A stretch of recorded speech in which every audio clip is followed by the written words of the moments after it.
Steve Rosenthal is a survivor of the Surfside condominium collapse, rescued from the South Tower shortly after it fell. Steve, first of all, blessings to you and glad that you are able to be with us today.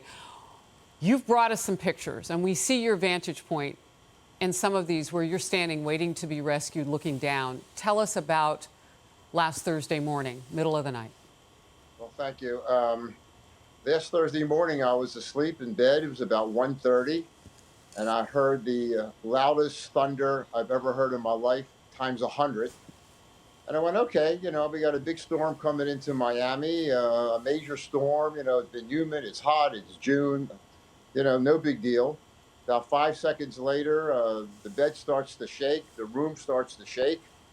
And I honestly thought I was in a dream in California in an earthquake. I mean, that's all that came, it's a dream. 5 seconds later, dust starts falling from the ceiling, hitting my face. I'm feeling it. I'm going, okay, it's an earthquake. 1 in 10,000 year earthquake that's hitting Florida. And my luck, I'm in it.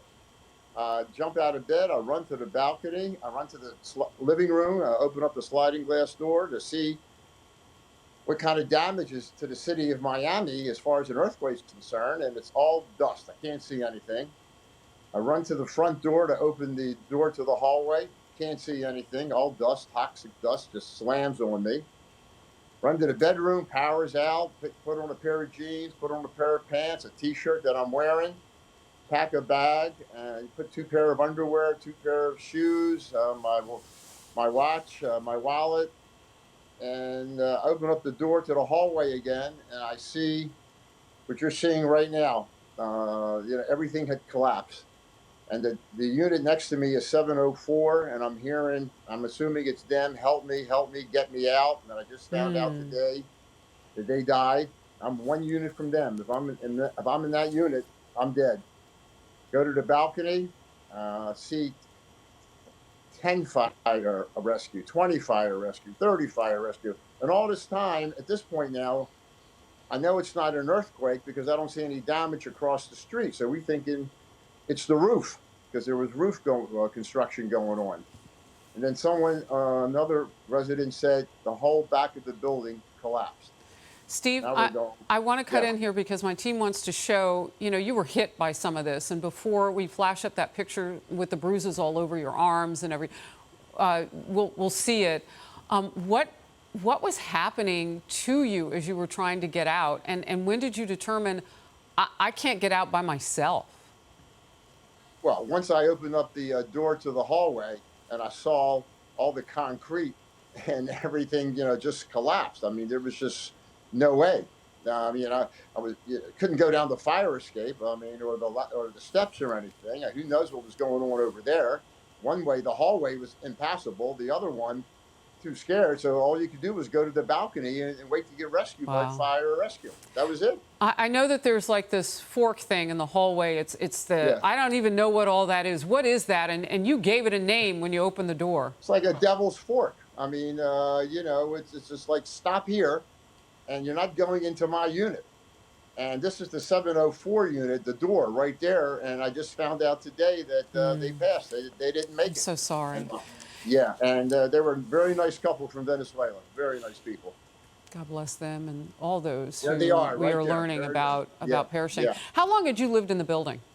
I lived there 20 years. I moved in 1 month before 9/11. We're learning today that there was a memo, an email, some information that went out to residents back in April that there were structural concerns. They were repairing them, but they made you guys aware. What were you aware of? Well, honestly, I was aware that we needed some work done. It's 40 years. They assessed us $15 million. Mine was $135,000 payable, about $800 a month for 15 years. It was like a second mortgage.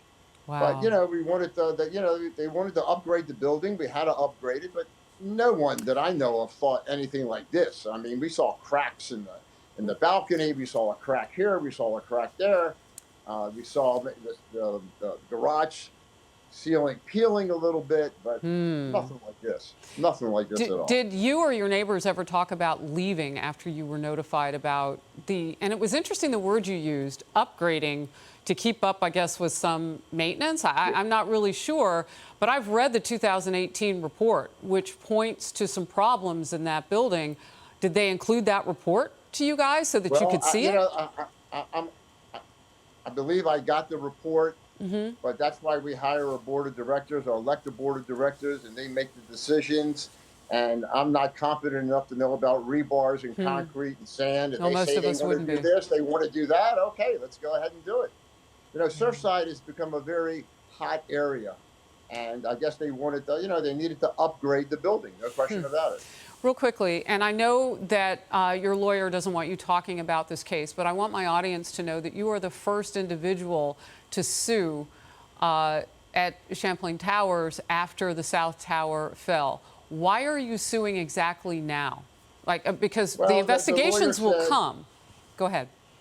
The lawyer said, listen, you need to protect your interest. And it doesn't matter if you're the first one or the 100th one. Whatever the insurance company is going to do, they're going to do it to me, or they're going to do it to the 100th person or the 95th person. It doesn't matter.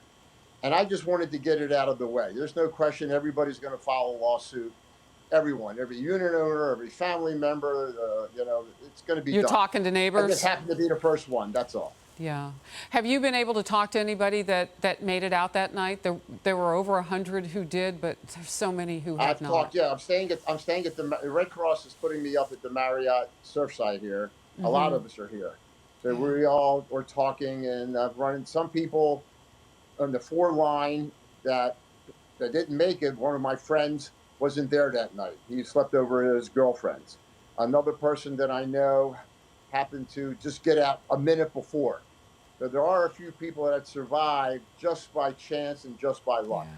But if you were sleeping, if you weren't up, you're gone.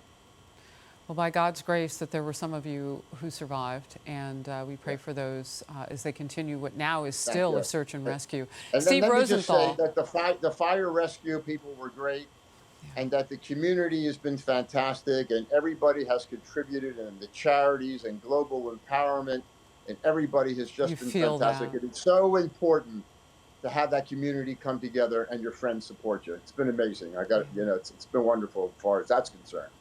If I can use the wrong word, yeah. Steve, thank you so very much. Thank you. Thank you very much. Appreciate it.